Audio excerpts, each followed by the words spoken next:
সৃষ্টিকর্তার ফেরেশতারা ডানা পিছিয়ে দেয়, যার উপরে উলামা ছাত্ররা হেঁটে হেঁটে যায়। ছাত্রদের গুরুত্ব এত, যারা শিক্ষা অর্জন করতে যায় তাদের গুরুত্ব ইসলাম এত দিয়েছে, যদি কেউ শিক্ষা শিখতে গিয়ে ওই শিক্ষা হওয়ার রাস্তায় চলতে গিয়ে মারা যায়, হযরত মুহাম্মদ সাল্লাল্লাহু আলাইহি ওয়াসাল্লাম বলছেন সে সৃষ্টিকর্তার দরবারে পরকালে চির শান্তির জান্নাত পাবে। এখানে ইসলাম এত শিক্ষার কথা বলেছে, সাথে সাথে আমার ভারতবর্ষে যে সংবিধান যখন রচনা করা হয়, ডক্টর বি আম্বেদকর পুরো দেশবাসীর জন্য একটা শিক্ষার কথা ভেবেছিল যে প্রত্যেকটা দেশবাসীকে অবশ্যই শিক্ষিত হতে হবে, শিক্ষার দিকে আগিয়ে আসতে হবে। তাতে কিভাবে সুযোগ সুবিধা দেওয়া যায় সব কিছুই আমার ভারতের সংবিধানে আছে। তাই প্রতিটা জায়গাতে যখনই আমি যাই, বিশেষ করে আপনারা শুনেছিলেন 21শে ফেব্রুয়ারি যখন সাঁতরাগাছিতে প্রোগ্রাম করেছিলাম, ওখানে আমি দাবি তুলেছিলাম, যেটা আমাদের আইনজীবীরা বললেন যে সংবিধানকে জানা দরকার। আমি 21শে ফেব্রুয়ারি বলেছিলাম যে প্রত্যেকটা স্কুলে কম্পালসারি করতে হবে যে ভারতের সংবিধান পড়াতেই হবে। কেন আজকে আমরা দেশের সংবিধানকে জানি না। আজকে দেশ আমাদেরকে কতটা অধিকার দিয়েছে, দেশ আমাদেরকে কতটা ভালোবাসা দিয়েছে, দেশ আমাদের জন্য কতটা ভাবে, এটা আমরা নিজেরাই জানি না। যখন জানি না কোনো একটা দেশদ্রোহীর অত্যাচারিত হয়ে, তখন আমরা আস্তে আস্তে দেশের থেকে মুখ ঘুরিয়ে নিচ্ছি। কিন্তু দেশ আমাদেরকে ভালোবাসে, দেশ আমাদেরকে অধিকার দিয়েছে। আজকে এত বড় পাওয়ার হওয়ার পরও আজকে যিনারা বললেন একটা ছোট্ট মানুষ যদি আইনের রাস্তায় চলতে শেখে আর সৎপরায়ণ আইনের রক্ষকের হাতে যদি সে পড়ে, ভারতের প্রধানমন্ত্রীও জেল খেটেছে, এটা আমার দেশের সংবিধান। অতএব এদেশকে স্যালুট করা আমাদের দরকার। এদেশে আপনারা একটা অন্য মাহফিলে এসছেন, হাততালি দিচ্ছেন, কিন্তু আমি হাততালি এটাকে অ্যাকসেপ্ট করছি না, কেন আমার ইসলাম এটাকে ইজাজত দেয়নি। সেই হিসাবে আমি আপনাদেরকে এতটুকু শোনাবার কর্তব্য মনে করলাম। কেন সমাজে প্রত্যেকের ভালোবাসার যেমন মানুষ আছে, সমাজে প্রত্যেকের সমালোচনা করার মানুষও তেমন বেশি আছে, সেই হিসাবে একটু বললাম।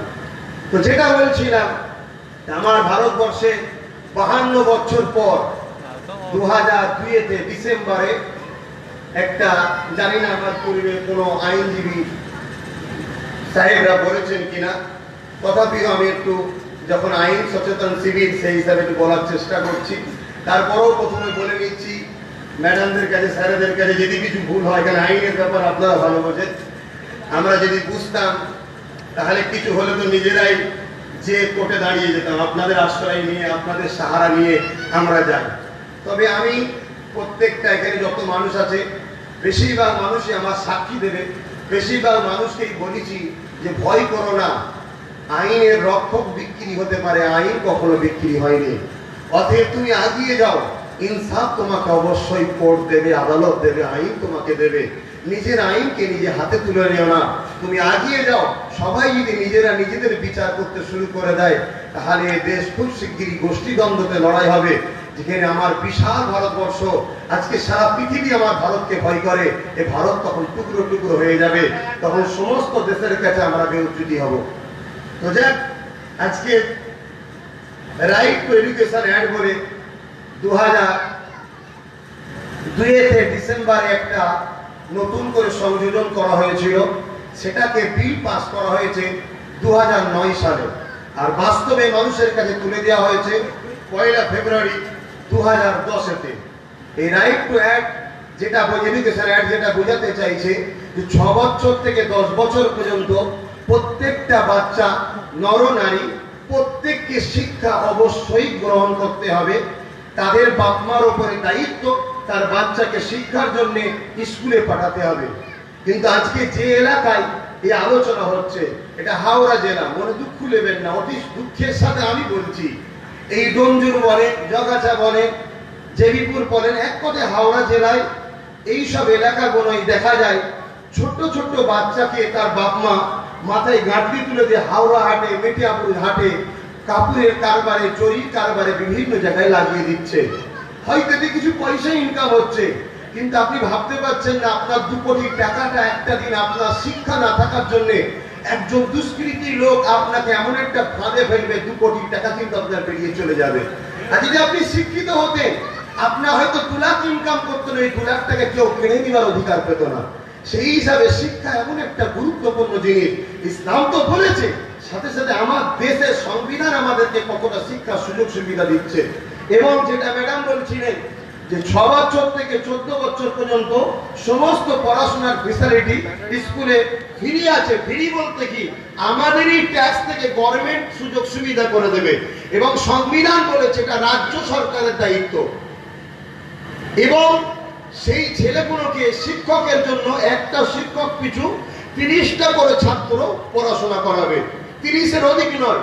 যদি কোনো স্কুলে 65 হোক বা 45 হোক বা 35 হোক, যদি হয়ে যায় তাহলে 35 যখন হবে 30 জন, আর 5 জন বেশি হওয়ার জন্য 2টো শিক্ষক নিয়োগ করতে হবে।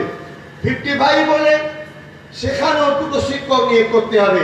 65 বলে 30, 60 2টো, আর 5 বেশি হওয়ার জন্য 3টে শিক্ষক নিয়োগ করতে হবে। তো যাক, এটা হলো আমার ভারতের সংবিধান 2009 থেকে, যেটা খুবই প্রচেষ্টা চালিয়ে আগিয়ে এসেছে 2010-এ, যেটা একমাত্র কাশ্মীর ছাড়া সব জায়গাতে শুরু হয়ে গেছে। কিন্তু দুঃখের সাথে বলতে হয়, শিক্ষক তো রেডি আছে, সমাজের শিক্ষিত মানুষও চাই পড়াতে, কিন্তু আজকে আমরা যদি আমাদের বাচ্চাগুলোর হাতটা ধরে যদি স্কুলে না দিয়ে যাই, তাকে যদি ঘর থেকে একটু না এনে দিই, তাহলে এর জন্য আমাদের ভবিষ্যৎটা ক্ষতি হবে। এই জায়গায় আমি আপনাদের এই আইনি সচেতন শিবিরে একটাই কথা বলবো, সেটা হলো আপনারা আপনাদের বাচ্চাদের ঘরে নিজেদের অধিকারটা বোঝার জন্য, নিজেদের বাঁচার স্বাধীনতার জন্য, নিজের দেশকে ভালোবাসার জন্য, নিজের দেশের মৌলিক অধিকারকে জানার জন্য, ভারতের সংবিধানকে বোঝার জন্য, দুনিয়ায় বেঁচে থাকলে অত্যাচারিত ব্যক্তির হাত থেকে অত্যাচার মুক্ত হওয়ার আইনটা জানার জন্য, আপনারা আপনাদের বাচ্চাগুলোর ভবিষ্যৎ ভালো করার জন্য একটু শিক্ষার দিকে আগিয়ে দেন। এই বলে আমি আমার সংক্ষিপ্ত বক্তব্যকে এখানে শেষ করলাম।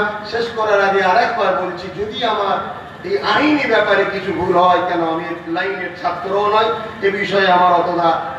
আর তাছাড়া আমার মুফাক্কির ভাই যখন বলেছে, তারপরে আমি দিল্লিতে গেলাম প্রোগ্রাম করতে, আজমিরে গেলাম, বাইরে বাইরে ঘুরে গত 2 দিন আগে এসেছি, আমি ঠিকভাবে রেডিও হতে পারলাম না।